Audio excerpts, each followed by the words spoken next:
Hola, ¿cómo les va? Bienvenidos a Construir TV Noticias. Aquí estamos en el canal de los trabajadores para que te informes en esta media hora repleta de información con los mejores aquí delante de pantalla. No lo digo por mí, lo digo por mis equipos, por mi equipo. Ellos, mis laderos. Pero queda feo laderos, perdón. Sofía, ¿cómo le va? Hola, Federica Pais, pero ¿qué haríamos sin usted? Le pido, por favor. Y no haría Furcios, que básicamente saldría bien la apertura, pero bueno. Buenas tardes para todos. Hoy vamos a estar hablando de un aval para Daniel Scioli, que dio mucho que hablar, que generó mucha sorpresa, y además nos vamos a estar ocupando de los otros 3 candidatos, los que vienen un poco más atrás, a ver en qué andan en sus cierres de campaña. Le damos ahora la bienvenida a Valmiro Mainetti. ¿Cómo le va, señor? Y vamos a tratar de no furciar en esta presentación, Fede. Decíamos, hoy fútbol, tarde-noche de fútbol. Por un lado se cierra la fecha número 28 del fútbol local y por otro, fecha de Copa Sudamericana, cuartos de final, Huracán siendo el protagonista. Vamos a estar charlando sobre diferentes formas de educación que de alguna manera no está reconocida en su totalidad. Viene Nicolás Trabato. Nicolás es desde la Coordinadora de Educadores e Investigadores Populares. Hay algunos centros de educación que están insertos en lugares de emergencia, en villas, en lugares que los piletones, Nicolás trabaja puntualmente en los piletones, en el barrio Los Piletones, y no están todos reconocidos. Hay un gran número de espacios educativos que no están reconocidos. Vienen reclamando hace tiempo porque se regularice esto, porque los trabajadores también estén en regla como corresponde, porque los certificados de estudio sean reconocidos de la misma manera que en otros espacios educativos. Muy interesante y un tema que nos preocupa, así que vamos a hablar de esto. Comenzamos con Sofi y el mundo de la política. Empezamos con ya queda nada, ya faltan, hoy es martes, falta nada para la veda básicamente, que es lo que más le preocupa a los candidatos para mostrarse, exponerse, contar qué van a hacer y seguir seduciendo y trayendo votos es muy pero muy importante. Viernes 8 de la mañana no se puede hablar del tema, así que ahora hay que exprimir el tiempo. Comenzamos con Daniel Scioli, en este caso con la presidenta de la Nación, Sofi. Así es, en un rato nada más en el Hotel Alvear, aquí en la ciudad de Buenos Aires, va a estar la presidenta de la Nación encabezando una reunión con las provincias que pertenecen a la OFEPI. ¿Qué es la OFEPI? Es la organización de las provincias que son productoras de hidrocarburos. Chubut, Neuquén, Río Negro, Jujuy, Formosa, Salta, La Pampa, Mendoza, Santa Cruz, Tierra del Fuego y Buenos Aires, todas juntas allí, y obviamente la presidenta encabezando este encuentro. Se espera tal vez algún anuncio en materia de política hidrocarburífera junto a la fórmula Scioli-Zanini, apuntalando allí a la fórmula en la última etapa de la campaña. Un Scioli que hoy, Fede, recibió un aval más que sorpresivo. Sí, entrevistas radiales, entrevistas televisivas, en todos los formatos que se te ocurran, te decía, están utilizando todos los medios del mundo para lograr seducir candidatos, seducir votantes. En este caso, decía Sofi, de Narváez en una entrevista con Longobardi en Radio Mitre, decía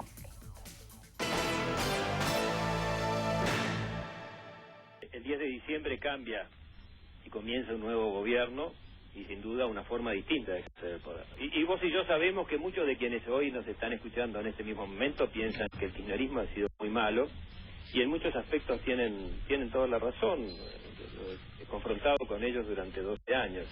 Pero sería injusto dejar de decir que nosotros, los que nos llamamos oposición, hemos sido incapaces de unirnos, de buscar consensos y solo nos hemos dividido y peleado. Y cada uno tiene que hacerse cargo de sus responsabilidades y yo me hago cargo de la mía.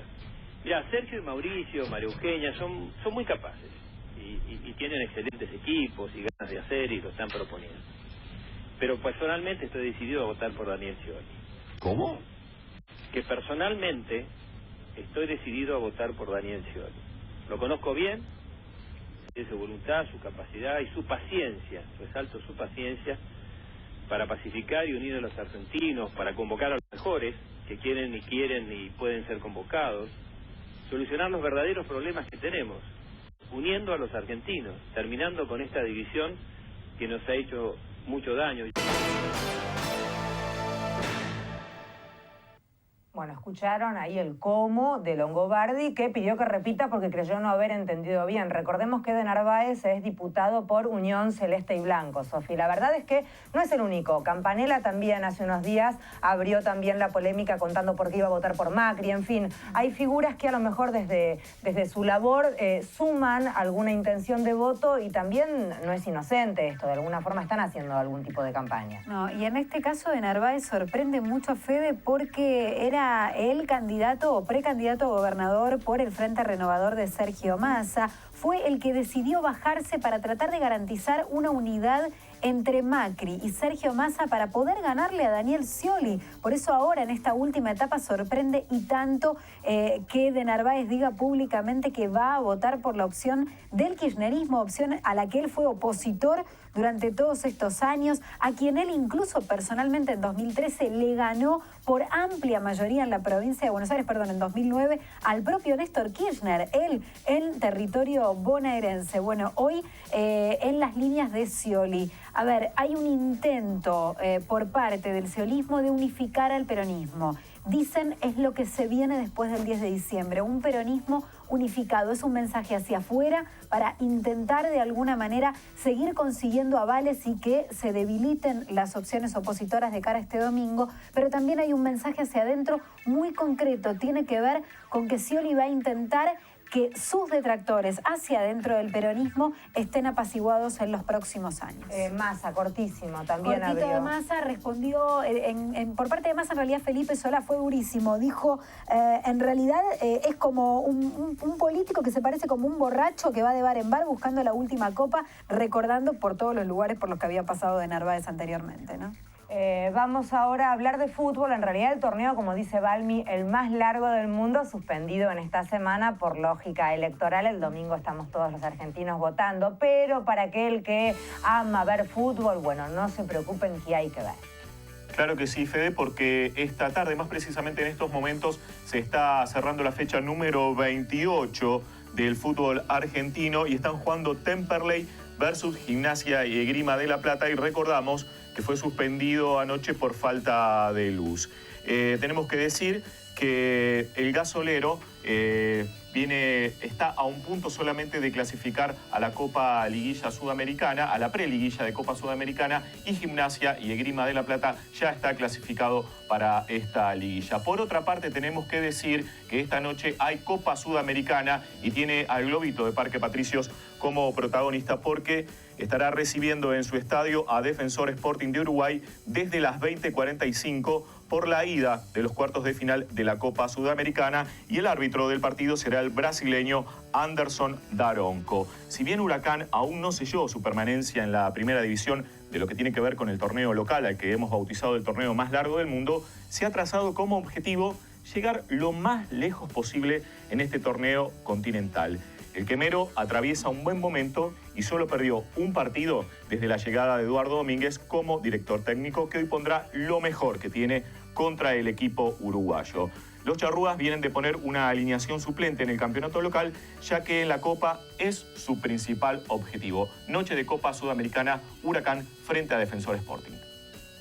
Vamos a hablar ahora de bachilleratos populares. Valmi, lo presentamos, por favor. Claro que sí, Fede, presentamos formalmente al invitado del día de hoy. Es Nicolás Trabato, miembro de la Coordinadora de Educadores e Investigadores Populares, la CEIP, histórica, profesor de Historia y Problemáticas Sociales en el Bachillerato Popular Sol del Sur del barrio Los Piletones. Docente en provincia de Buenos Aires, en escuelas públicas y privadas, es hincha de Banfield y disfruta de comer asados. Bueno, son los que disfrutamos de comer asados somos varios, te cuento. Así que no sos el único. Los hinchas de Banfield también somos Yo unos cuantos. no me animaría. Le mando un beso a Piqui Tahuada, que es el único que yo conozco. Amigo productor histórico. ¿Cómo va? Bienvenido. Gracias por venir. Muchas gracias por la invitación. A ver, explícanos primero, te pido por favor, Nico, ¿qué es un bachillerato popular? Para que la gente entienda. ¿Cómo se engloba? ¿Dónde se encuadra? Bien, los bachilleratos populares son una experiencia de educación popular que surgen a partir del año 2003-2004 con la apertura de los primeros bachilleratos. Y son escuelas populares que interpelan al Estado para formar parte de la oferta de educación de jóvenes y adultos de la educación pública. La apertura del primer bachillerato en el ámbito de la Ciudad de Buenos Aires fue en el año 2004, de parte de la organización de la que yo formo parte, que es la cooperativa de educadores e investigadores populares, les corrijo el grafo. Gracias. En articulación con el Las movimiento... coordinadoras, cooperativa, chicos. Con el Movimiento Nacional de Empresas Recuperadas, dentro de la fábrica IMPA en el barrio de Almagro. Con el correr de los años y la lucha de las organizaciones que fueron abriendo bachilleratos populares, distintas organizaciones sociales, se fue consiguiendo las reivindicaciones que nosotros nos planteábamos, que son el reconocimiento de los bachilleratos como escuelas públicas, las becas para los estudiantes en el ámbito de la educación de jóvenes y adultos, los títulos para los graduados y recién en el año 2011 se concretó los cargos docentes por los cuales peleábamos porque nos reconocemos como educadores, como trabajadores de la educación.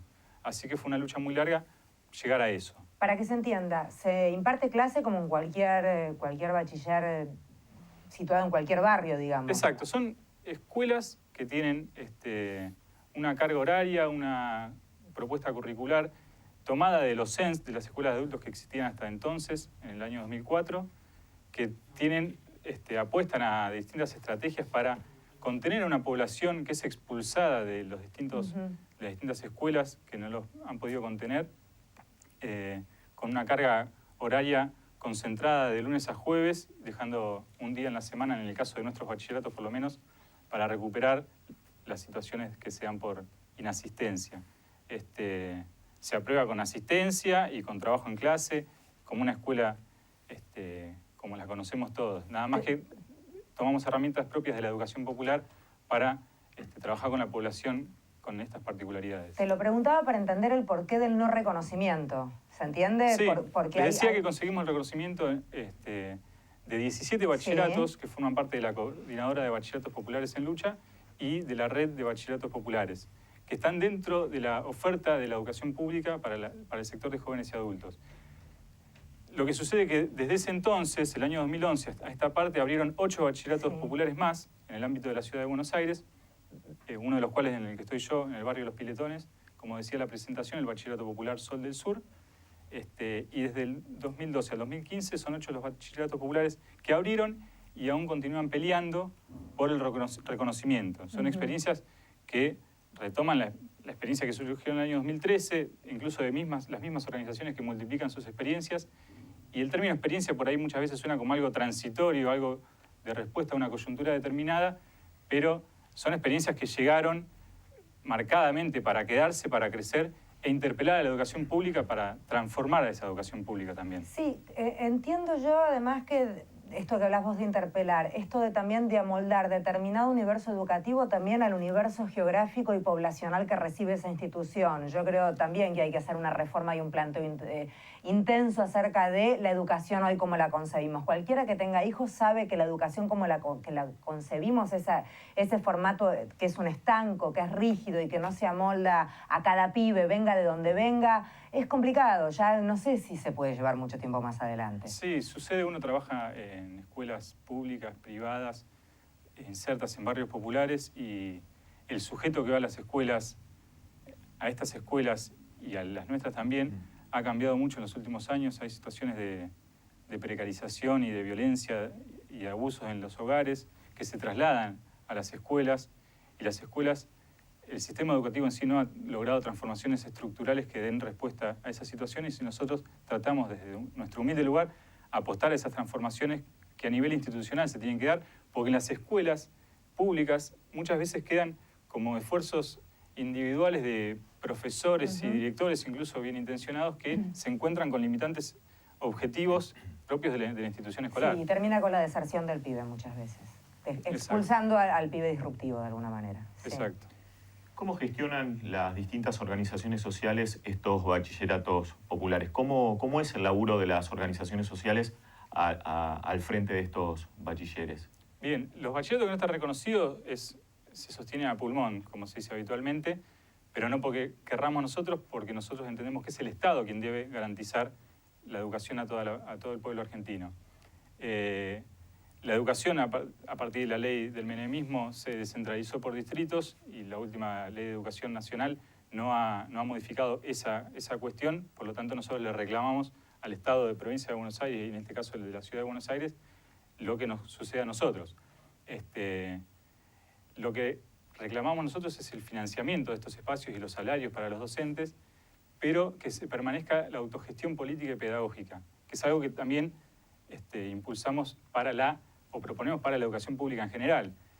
Destrabar, desburocratizar la toma de decisiones, el ingreso de los docentes a las escuelas y organizarse de forma asamblearia. Nosotros tenemos una reunión mensual de profesores que nos sirve para el sostenimiento de los espacios, para entender los grupos con los cuales trabajamos, las dificultades que van apareciendo.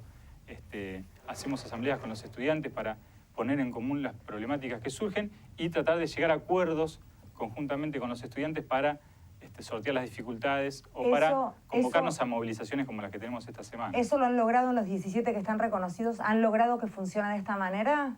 ¿Sí? Cada bachillerato... ¿Me relatás? Hay distintas organizaciones que tienen sus bachilleratos. Sí. Yo soy parte de una organización que Sí. en este momento tiene 4 bachilleratos y funcionamos de esa manera. Bien. Van surgiendo emergentes que hacen que nos amoldemos a las distintas situaciones, pero siempre en función de mejorar el espacio educativo, de generar situación de clase. No nos olvidemos que trabajamos con pibes que han sido dejados de lado por otras escuelas y por el sistema en general, con innumerables situaciones problemáticas, y incluso impulsar la intervención de nuestro bachillerato, de nuestras escuelas, en la lucha en la cual está inserta el territorio en el cual trabajamos, sea por la urbanización de las villas en las cuales se encuentran los bachilleratos o las fábricas recuperadas donde surgieron los primeros. Ahora, pregunta chicanera, Nico. ¿Por qué el Estado tendría que sostener un bachillerato en el cual después no puede tener injerencia en términos educativos? Digo, yo Estado tengo también la educación como herramienta de formación de la población, con todo lo que eso significa. Entonces invierto en esa educación con determinados lineamientos, con determinada currícula, con determinado plantel docente. ¿Por qué el Estado debería sostener un bachillerato que no responde o no respondería a esos lineamientos, digamos? Bienvenidas las respuestas chicaneras porque son las mejores por ahí para explicar lo que uno no explica cuando da algunas cosas por sentadas. Nosotros en principio no tenemos una caja curricular distinta a la que propone los CENS, las escuelas de adultos. En todo caso, tomamos esa base y modificamos algunas materias, algunos contenidos para contextualizar, como decía Federica, la oferta educativa en el marco que está inserto el bachillerato. Por ejemplo, tenemos nuestros bachilleratos orientados en cooperativismo. Eso por un lado, en cuanto a los contenidos. Después, nosotros apostamos a que en la escuela haya una apropiación del espacio por parte de los docentes, y en ese sentido tenemos instancias de participación que van más allá, por ejemplo, que las que están planteadas en el estatuto docente. Muchas veces nos han dicho, los gremios docentes se van a venir en contra cuando ustedes quieran nombrar a sus propios docentes. No fue así, no tuvimos a los gremios docentes en contra, tuvimos al sindicato UTEN en su momento apoyando nuestra lucha, y incluso lo que sucede es que el estatuto docente no contempla las instancias obligatorias de participación que tienen nuestras escuelas. Entonces no le podemos exigir a un docente que ingresa, llegado el caso por acto público, que participe obligatoriamente de nuestra reunión mensual de profesores, de nuestra asamblea con los estudiantes y de innumerables instancias que creemos nosotros que tienen que participar los docentes en nuestra escuela. Y asimismo nosotros no abrimos escuelas como islas para formar cuadros políticos, ni mucho menos, sino que lo fundamental en nosotros creemos que es la interpelación a la educación pública. Creemos que no tenemos que ser escuelitas copadas, que de esas hay unas cuantas en el ámbito privado, sino que tenemos que hacer escuelas para los sectores populares que realmente necesitan una institución escolar bastante diferente a la que existen hoy por hoy. Destaquemos, Nico hablaba de una movilización. ¿Ya tuvieron ustedes una reunión? Este reclamo viene puntualmente por ser los 8 que faltan ser reconocidos de alguna manera, están situados en la ciudad autónoma de Buenos Aires. En realidad en todo el país hay alrededor de 60, ese es el último censo que tenemos nosotros, pero la lucha de aquí del compañero de Nicolás y a quienes representa tiene como eje los que están situados en la ciudad de Buenos Aires, son 8. ¿Tuvieron una reunión ustedes con el Ministerio de Educación porteño, tengo entendido? Sí, tenemos abierta una mesa de gestión desde hace más de 3 años, pero se ha ido dilatando las negociaciones. Nosotros hemos dado innumerables muestras de voluntad de diálogo, no así el gobierno, que de palabra nos ha dicho el propio ministro de Educación Esteban Bullrich y el señor Max Gulmanelli, que es el subsecretario de Planificación Educativa, pero no son más que gestos de palabras y no hay muestras concretas de voluntad política en la negociación. Tuvimos movilizaciones, cortes de calle, ahí sobre Paseo Colón en el Ministerio de Educación de la ciudad, y la verdad que no obtuvimos respuestas positivas. Por eso ahora nos estamos convocando para este jueves a un corte en la intersección de Corrientes y Callao, pasadas las 2 de la tarde, así que quienes anden por esa zona bien se pueden sumar al reclamo de docentes y estudiantes que quieren que le reconozcan sus escuelas, que funcionan de hecho hace más de 4 años en distintos barrios de la ciudad de Buenos Aires. O sabrán disculpar las molestias, pero como todo reclamo de los sectores populares y de los trabajadores, tiene que ver con una ausencia de respuesta por parte de los responsables. Sí, también los medios, la verdad es que muchas veces no dan espacio, a menos que haya un caos de tránsito, y de esa manera se visibilice la protesta, lamentablemente. Exacto, Gracias. Por eso una de las estrategias del corte de calle y el agradecimiento nuevamente por la invitación, que canales como estos tienen que indudablemente apoyar las luchas de todos los trabajadores, y nosotros como trabajadores de la educación de los bachilleratos populares agradecemos esta invitación y esperamos continuar un diálogo ante cualquier necesidad. Muchas gracias, Nicolás. Suerte, suerte. Ojalá sean reconocidos los 8 restantes que faltan aquí en la ciudad de Buenos Aires. Suerte. Muchas gracias. Nico hacía referencia a trabajadores y hoy se cumple 5 años del asesinato de Mariano Ferreira, alguien que moría en el medio de una protesta, un trabajador tercerizado de todo lo que hace a los trenes.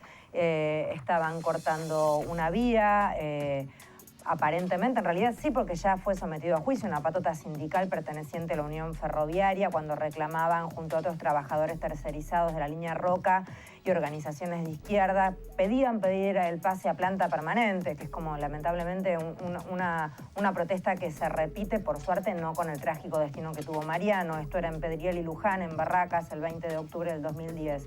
Durante la protesta, manifestantes quisieron cortar las vías del tren, esto que te relata, y fueron reprimidos. Mariano recibió un tiro en el pecho muriendo. Además, la militante Elsa Rodríguez recibió un disparo en la cabeza que la dejó gravemente herida y hoy por hoy también sigue con secuelas. Lo cierto es eso, no la pasa bien Elsa, la verdad es esa.